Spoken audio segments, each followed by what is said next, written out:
Hey, Matt, Red Ritter Fits here. All right, standard disclaimer. Any weapons, firearms that you see me handling, showing you, taking apart, whatever form or fashion that I am doing it, unless I am on the range about to fire the firearm, in which case, hopefully those videos are coming soon. These guns have been cleared by me. I've already cleared them before the video. I know what's unloaded. I do not have time frankly, I only have one camera. So I don't have different ways that I can point this camera that I can show you. If I had 3 different cameras and they were all different angles, it would make this a lot easier on me.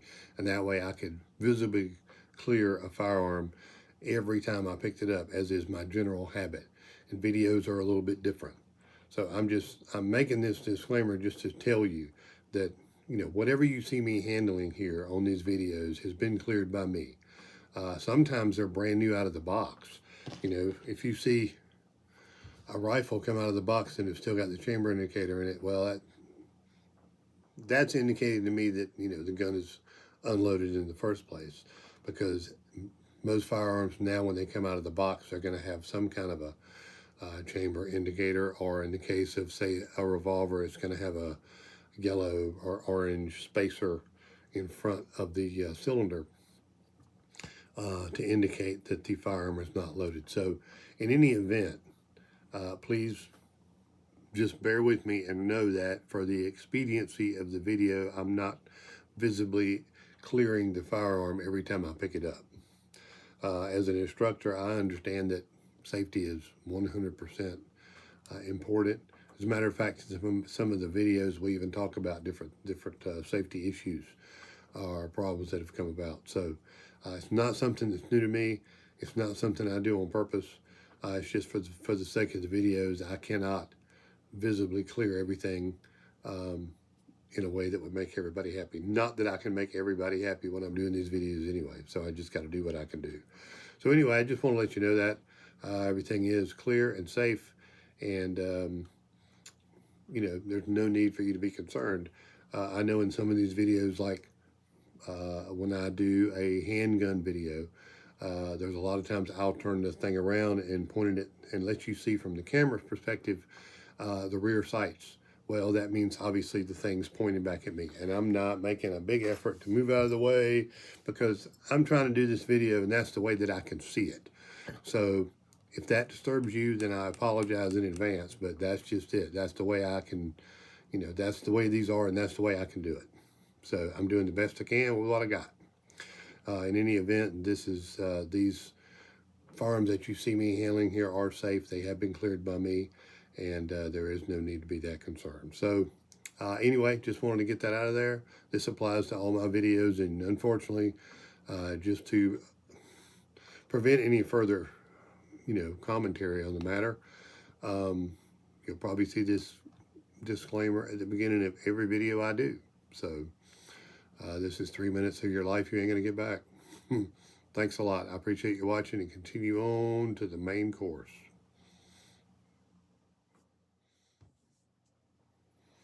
Hey, Matt, Red Ritter Fence here. All right, if you're here, then you must have seen the first episode in this several-part series, which was the introduction to the Ruger Blackhawk 41 Magnum flat top Bisley, the Lipsitz exclusive that was just put out a few months ago. And I promised in that video that we were going to talk about several different things. This is part 2, I suppose. What is 41 Magnum anyway, and why do I care? So, you may not have heard of 41 Magnum before. I mean, a lot of people have not. People are familiar with 44 Magnum. People are familiar with 357 Magnum, but not everybody is familiar with the 41 Magnum caliber. So that's why we're here going to talk about where it came from and how it evolved, I guess. 41 has been around for a long time as far as calibers go. It's not something that's brand new. Back in 1877, Colt had a series of double action revolvers. There were 3 of them. One of them was in 41 long Colt, one of them was in 38 long Colt, and one of them was in 32 long Colt. There's a pattern there.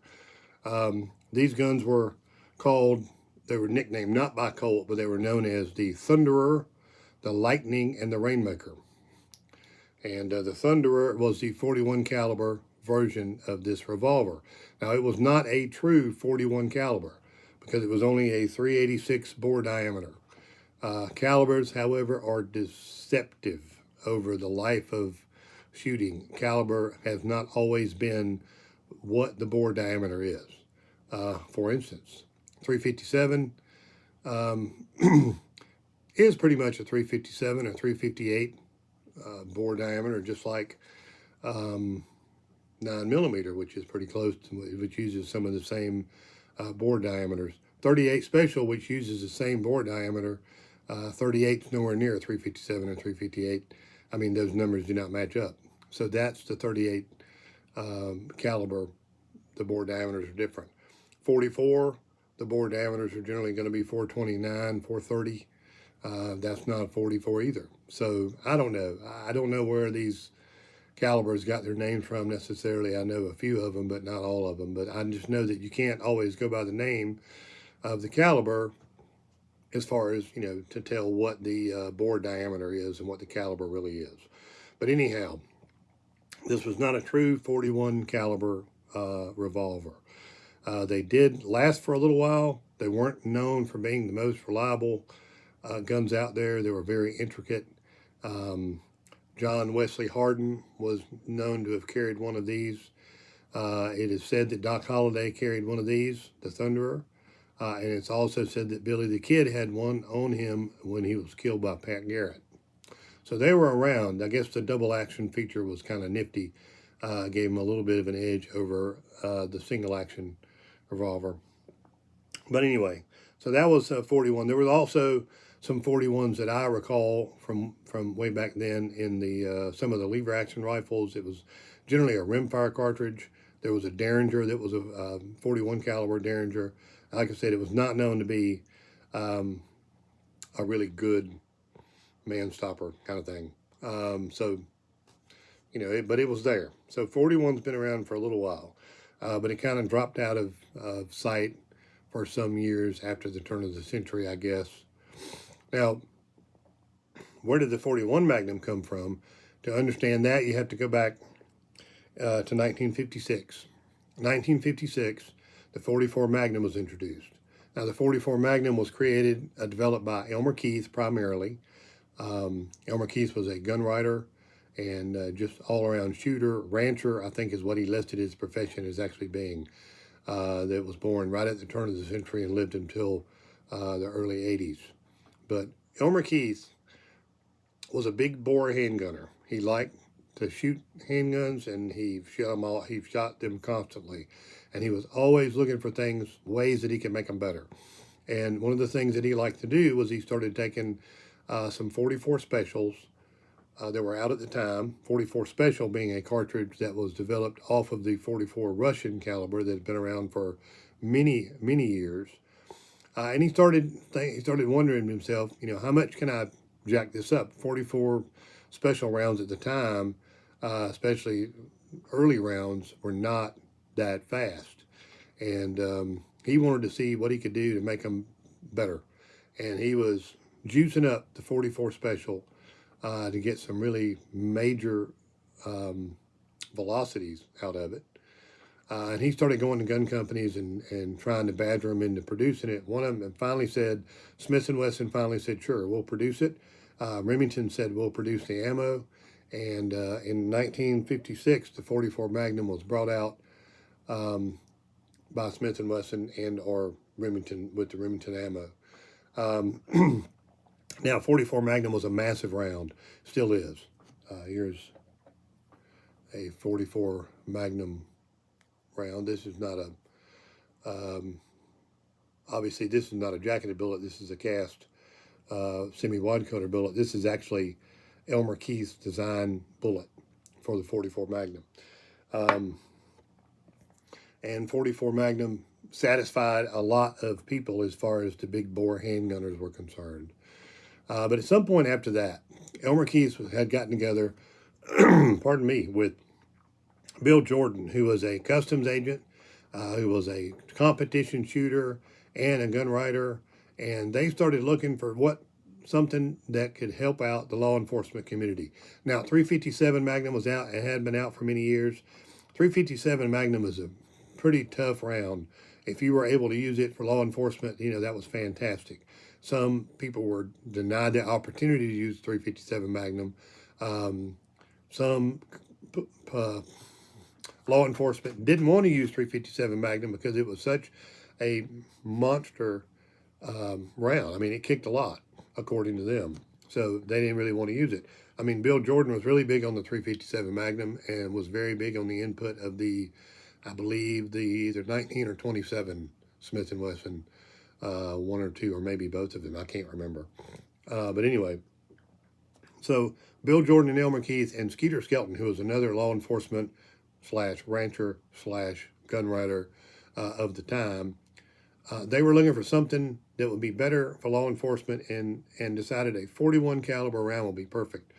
And they did actually come up with one. They came up with a true 41 caliber round. It was, the bore diameter was 410. They wanted it to use the same case length as the 44 Magnum, except it was going to be a different diameter. And they knew from what they were working with, they felt like it would be a very easy round to shoot, much better to handle, much easier to handle than the 44 Magnum, something to bridge the gap between like the 357 and the 44. And they thought it would be perfect for law enforcement, as well as being the trajectories and the ballistics of the round were very favorable. So they started harassing some gun companies to try to figure it out. And again, Smith & Wesson was the one that answered the call. So in 1964, the Model 57 Smith & Wesson was introduced.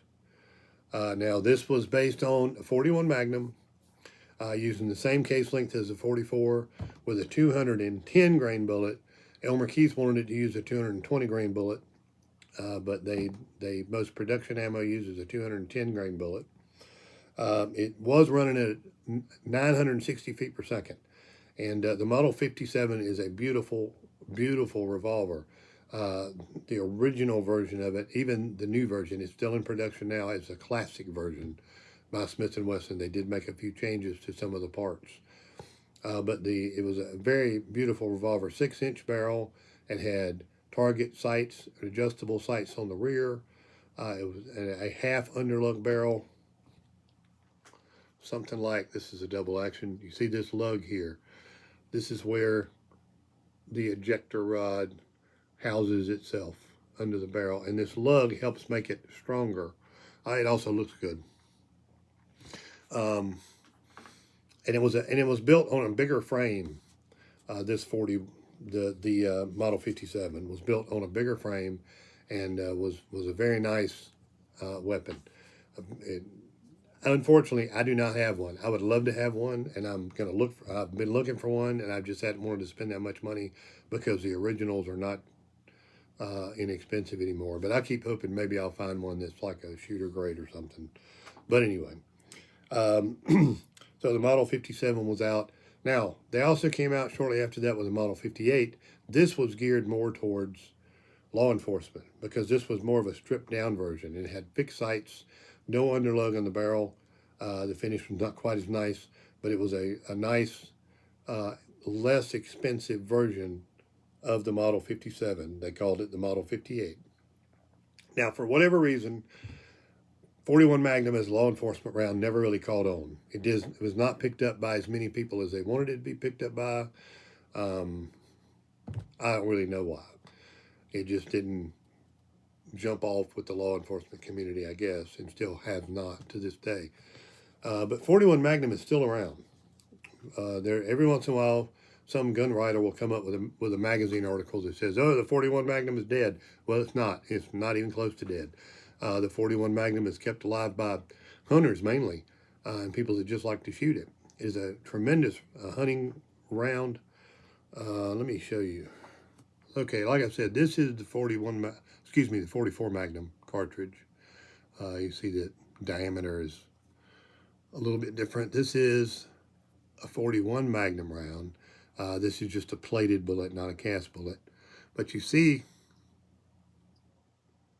if I can move my fat fingers out of the way, you'll see, I think you'll be able to tell that the cases are pretty much the same length. There is a diameter difference. Obviously, this is a 410, this is a 429. So there is a little bit of difference, but that just shows you there's not much difference appearance-wise in the two between the 44 and the 41.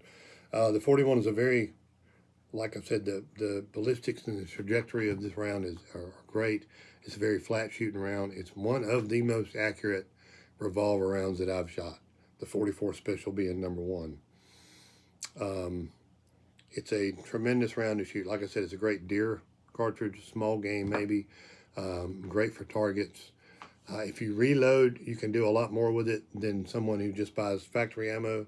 Number one, the factory ammo now is not cheap, but what's cheap now anyway? Number two, most of the factory ammo is going to be roughly the same, with the exception of a few, like maybe Underwood, who puts a little bit more punch in their ammo. There, like I said, it's 210 grain bullet running about 950, 960 feet a second. There might be some cowboy action loads out there that's a little bit slower, but I can't remember if there are or not. The 41 Magnum really is there are some guns in production right now besides the Blackhawk. Ruger makes 2 or 3 different Blackhawks in 41. The special editions, they make a regular Blackhawk with the plow handle, you know, in 41 Magnum. The Model 57 is still in production by Smith & Wesson, I think. Henry makes a rifle in 41 Magnum caliber. They're golden, whatever they call them. It's not the Golden Boy because that's the 22, but they're big bores. They make one in 41 Magnum. So if you're looking for one, you know, you can generally find them. And there's plenty of used stuff out there too. So it's out there. You just have to kind of look for it. So that is the story of 41 Magnum, as much as I know to tell you. Like I said, I like it. I've been shooting it for a while. This was my first 41 Magnum. The first 41 Magnum I ever fired that I remember was this particular revolver. This is a Ruger, again, a Bisley. This was a run in the mid-80s with 7.5-inch barrels and engraved cylinders. This is one of the nicest shooting revolvers that I have. It's a beautiful shooting gun. I have another old model Blackhawk in 41 Magnum, and of course this new revolver from Ruger came out in 41 Magnum. I think I have 3. So they're addictive. A lot of times when you find some caliber you like, you just start acquiring guns in that caliber. And I've long thought about a 57 or a 58. I've long thought about the Henry, getting a Henry rifle in the caliber, but I haven't done it yet. So anyway, that's 41. That's all I know about it. It's a great round. You ought to try it if you have the chance to. I appreciate you watching this video, and I hope it was a little bit informative. Stay tuned for the next part. And the next part of this is, the next part is flat tops. What is a flat top? What is an old model? What is a new model? Why do I care? We'll get to that. So stay tuned for that. Subscribe to these videos if you haven't already, or pass this on to somebody if you think they might like it. Any comments or questions, put them in the comment area or ping me. You can get me on my website, redrootdefense.com. I'll be happy to answer you as fast, as honestly as I can. Again, like I said, I appreciate you watching. I hope it was a good video for you. Stay tuned for the next part. Until I see you later, y'all stay safe.